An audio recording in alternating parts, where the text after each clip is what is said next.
Hello guys, welcome back to Tackling Health. My name is Holly and we are on lesson 3 now. So today's session we're going to be looking back at the Eat Well guide and looking at what it represents.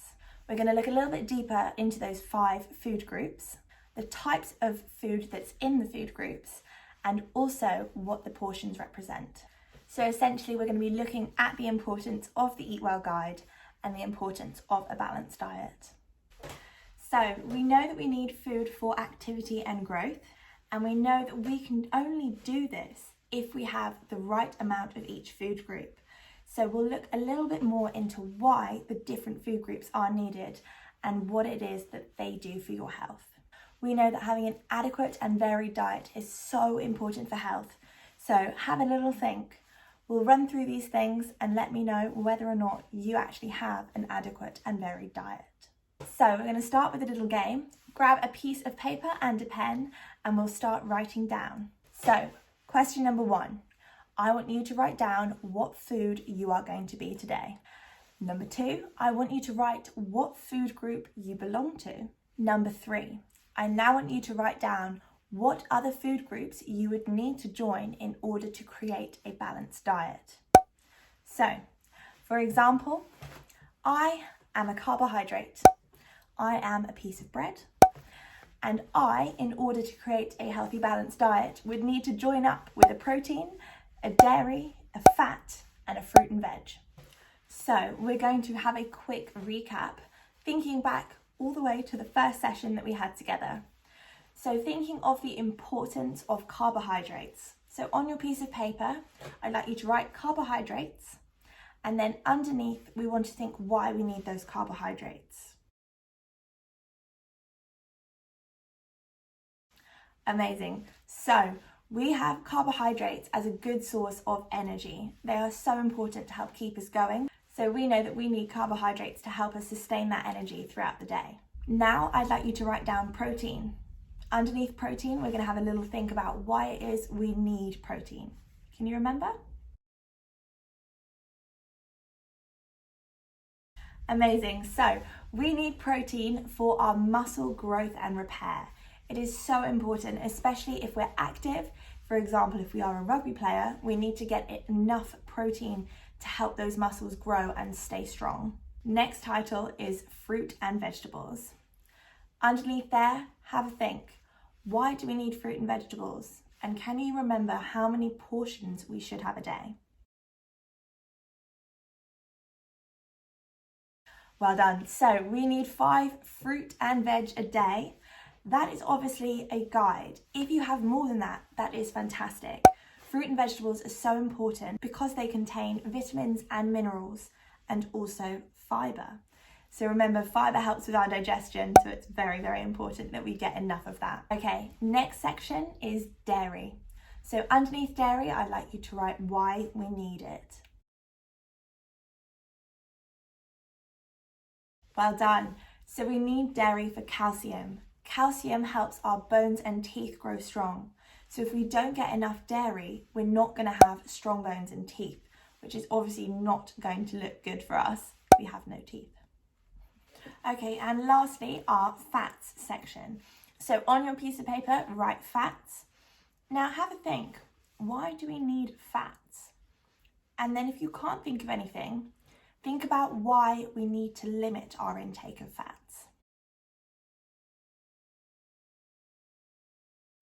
So we know that fats are good in small amounts. So you have got healthy fats that can come from things like cheese, avocados, fish. However, we're supposed to limit the amount of fats that we do have in our diet, and sugars, of course. Having too much sugar in our diet can lead to problems such as tooth decay. And the one thing that we can help to prevent that is by just simply reducing the amount of sugar we have in our diet. Too much sugar in the diet can also cause things like type 2 diabetes and heart disease. So we know that we need to limit those to help our body function correctly.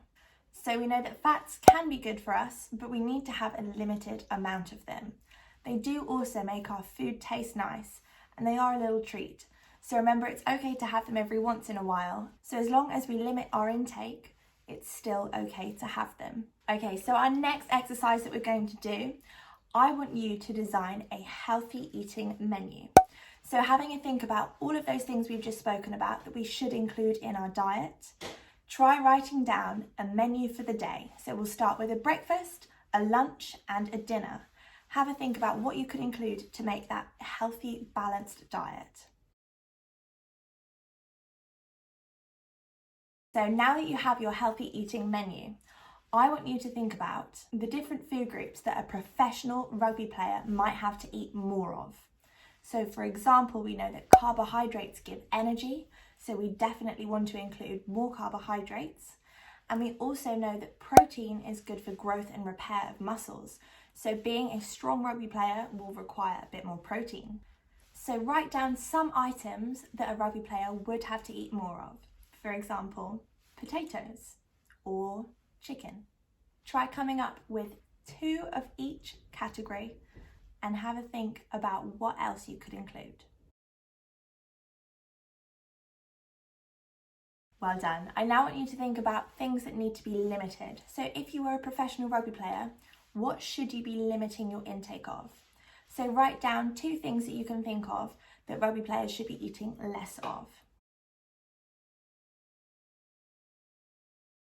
We now have a little video for you to watch that will give you an example about how a rugby player would eat.